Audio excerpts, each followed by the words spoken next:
Quel avenir pour les 164 salariés de l'imprimerie MAM? Placée hier soir en redressement judiciaire par le tribunal de commerce de Tours, l'entreprise a 6 mois de sursis. Un mandataire judiciaire vient d'être nommé, les dettes sont donc gelées, les salaires vont être payés par les assureurs. Le redressement semble être une bonne chose au regard de la situation. La situation est difficile parce qu'effectivement, un redressement, c'est quand même pas rien parce que ça peut être la première étape vers un dépôt de bilan, vers une liquidation totale. Est-ce que c'est une bonne ou une mauvaise chose?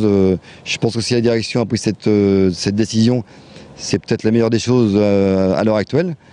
Mais maintenant, on demande à voir, et puis ce qu'on espère surtout, c'est qu'au niveau social, il y aura le moins de casse possible. Le déménagement, prévu en fin d'année 2010 sur Chambray, est maintenu, mais en fusionnant MAM et Gilbert Claré, il y aura des postes en double. Une restructuration et de nouveaux licenciements sont donc à prévoir. Pourtant, les rotatives tournent, le travail est là, mais les prix du marché ont baissé. MAM accuserait des pertes d'exploitation à hauteur de 150 000 € par mois.